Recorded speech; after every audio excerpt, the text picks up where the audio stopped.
Quick update, finally getting the walls in. Got about 7 runs of the cedar planks.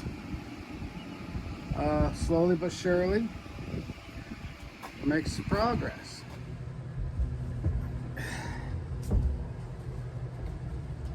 Alright, so what I'm doing here is I'm covering this window up, as you can see we did there.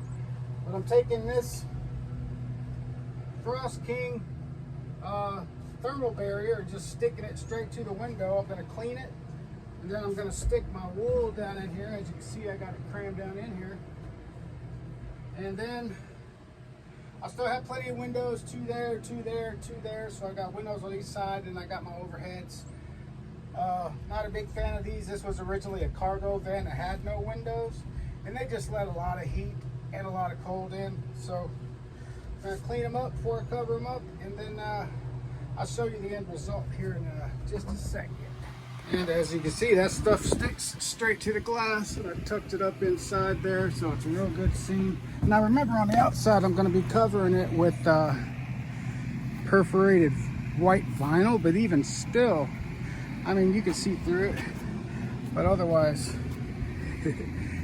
like my messy hair, otherwise it's just dark from a distance. See? All right, I've reached the point where I need a second hand because I'm dealing with a big long run, and I've got to rip one on both sides. This one especially is not going to be fun because the top board's basically going to go a little over here, and it's going to come down to here, and then this here is not quite 4 inches like my boards are, and then I got to cut around that window and then do that angle there. So we'll see.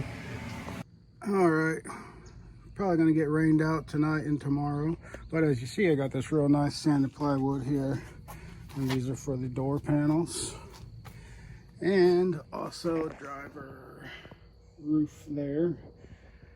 And I need to get some nice wood to put up here for a shelf, just something for now. I might even double this up and just slide it up in there for now, but anyway, this is where we're at on the 1969 Ford Campervan. Hopefully one of these days she'll be a a camper van, although I'm camping in it anyway. Y'all have a good day.